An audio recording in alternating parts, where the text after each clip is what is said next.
সুপ্রভাত বন্ধুরা, আজ 14 নভেম্বর বৃহস্পতিবার।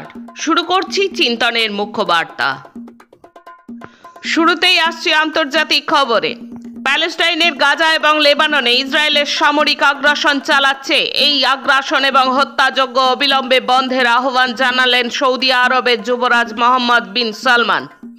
যুদ্ধের মধ্যে প্যালেস্টাইনের গাজার 56 বর্গ কিলোমিটার জমি দখল করে নিয়েছে ইসরায়েল।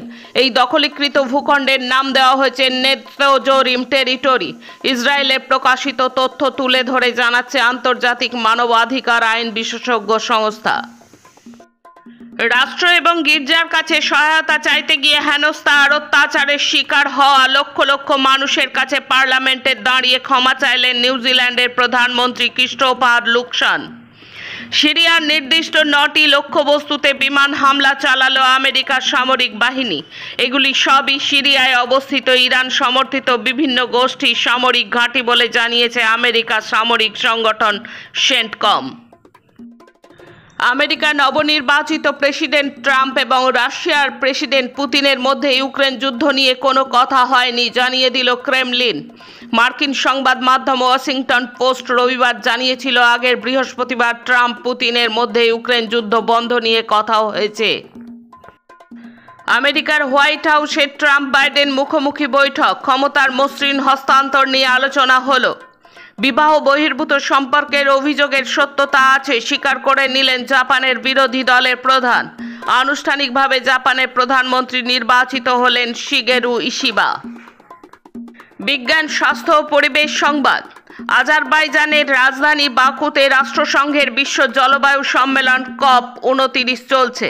সোমবার এই সম্মেলন শুরু হয়েছে, চলবে 22 তারিখ পর্যন্ত। সম্মেলনে অংশ নিতে ইতিমধ্যেই বিশ্ব নেতারা বাকুতে সমবেত হয়েছেন, কিন্তু বিশ্ব নেতাদের এই তালিকায় অনেক বড় নেতাই নেই। আসছি দেশ ও রাজ্যের খবরে। বুলডোজার মামলায় সুপ্রিম কোর্টের সাহসী রায়। প্রশাসককে বিচারক হবার অধিকার সংবিধান দেয়নি। বিচার ছাড়া কারো সম্পত্তি এভাবে বুলডোজার চালিয়ে ভেঙে দেওয়া যায় না, জানিয়ে দিল সুপ্রিম কোর্ট। ঝাড়খণ্ড, মহারাষ্ট্রে প্রথম দফা সহ উপনির্বাচন মোটের ওপর শান্তিতে সম্পন্ন হলো। বাংলার নৈহাটি কেন্দ্রে হিংসার বলি 1। ন্যায় বিচার চাই। মঙ্গলবার উত্তরপ্রদেশের পাবলিক সার্ভিস অফিসের সামনে চাকরি প্রার্থীদের বিক্ষোভ সমাবেশে উঠল আওয়াজ। শ্রমিক ধর্মঘটে রুদ্ধ হয় না শিল্পের বিকাশ। স্যামসাং কারখানায় ধর্মঘট নিয়ে সমীক্ষায় জানালো দ্য হিন্দু পত্রিকা। উত্তরপ্রদেশের মথুরায় তেল শোধনাগারে বিস্ফোরণ, ঝলসে গেলেন ম্যানেজার সহ 12 শ্রমিক। উত্তরপ্রদেশে মাটি চাপা পড়ে মৃত্যু নাবালিকা সহ 3 মহিলা দিনমজুরের। দেরাদুনে দুর্ঘটনায় মৃত 6 পড়ুয়া। মণিপুরে অত্যাবশ্যকীয় পণ্য বোঝায় ট্রাকের কনভয়ে আগুন। নাগা জনগোষ্ঠী অভিযোগ তুলল কুকিদের বিরুদ্ধে। তাদের ছাত্র সংগঠন RNSOM বিক্ষোভ কর্মসূচি ঘোষণা করল। কাশ্মীর উপত্যকার নতুন 6 জেলায় ছড়াচ্ছে নাশকতার ছক। চলতি বছরে জঙ্গি হামলায় মৃত্যু হয়েছে 18 সেনা সহ 44 জনের। মহারাষ্ট্রে ভোট প্রচারে কাকা শারদ পাওয়ারের ছবি ব্যবহার করতে পারবে না অজিত পাওয়ার বা তার দল, জানিয়ে দিল সুপ্রিম কোর্ট। প্রাথমিক শিক্ষক নিয়োগ মামলায় জেলবন্দি তৃণমূলের যুবনেতা কুন্তল ঘোষ। তারপরেও তার অ্যাকাউন্টে বিশাল অঙ্কের টাকা জমা পড়েছে, জানাচ্ছে ইডি। কোনোদিন হয়তো শুনতে হবে এক দেশ এক নেতা। পুরুলিয়ায় বাসুদেব আচার্য স্মরণ সভায় বললেন সিপিআইএম নেতা অমিয় পাত্র। শেষে খেলার খবর। বুধবার টাটা স্টিল চেস ইন্ডিয়া র্যাপিডের প্রথম রাউন্ডে অমীমাংসিত থাকলো কার্লসেন ও প্রজ্ঞানন্দ দুজনের লড়াই।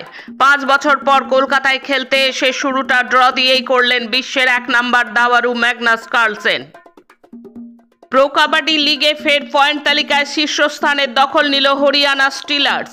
নয়ডা ইন্ডোর স্টেডিয়ামে তারা হারিয়ে দিল পাটনা পাইরেটসকে। এদিনের অপর দ্বৈরথে পয়েন্ট তালিকায় সকলের নিচে থাকা দলের কাছে হারল বেঙ্গল ওয়ারিয়ার্স। গুজরাট জায়ান্টস ছিনিয়ে নিল বড় জয়। দক্ষিণ আফ্রিকার বিরুদ্ধে রুদ্ধশ্বাস টি-20 ম্যাচে বাজিমাত ভারতের। 11 রানে জিতে তৃতীয় ম্যাচের আগে 2-1 এগিয়ে গেল টিম ইন্ডিয়া। আজকের মুখ্য বার্তা এই পর্যন্ত। নমস্কার।